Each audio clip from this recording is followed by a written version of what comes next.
If you search online for breastfeeding, you'll be bombarded by articles touting the benefits of this most natural of infant nourishment choices. From the economic savings to the more pleasant fecal odor, mothers are encouraged that breast is best. Among the benefits frequently touted are those associated with IQ. I saw this article linking breastfeeding and higher IQ on CNN.com a couple of years ago. Mothers want to do what is best for their babies, and the pressure in this arena can get intense. In fact, many mothers report significant anxiety associated with the pressure to breastfeed.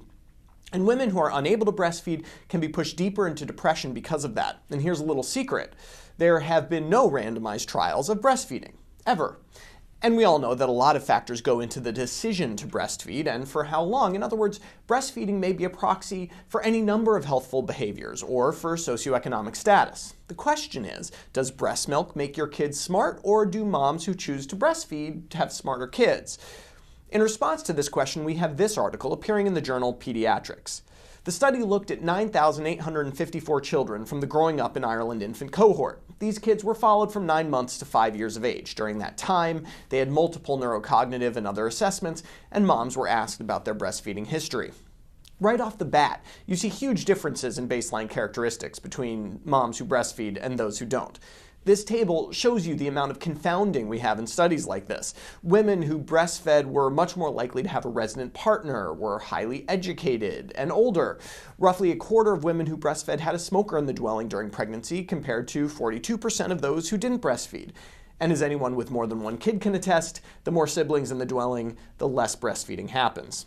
Now, since breastfeeding is a proxy for so many things, it will be no surprise to find that unadjusted, breastfed kids were better at problem solving, vocabulary, and had better conduct. But once the kids were matched on all those baseline variables, those relationships disappeared. When they looked just at women who breastfed for more than 6 months, there was a bit of signal that there was reduced hyperactivity in the kids at age 3, but it disappeared by age 5. In other words, if you're a woman who chooses not to breastfeed or can't breastfeed for some reason, don't feel like you're betraying your child's future.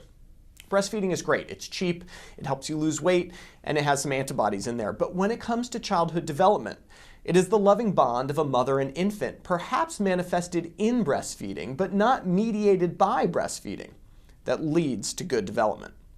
For MedPage Today, I'm Perry Wilson.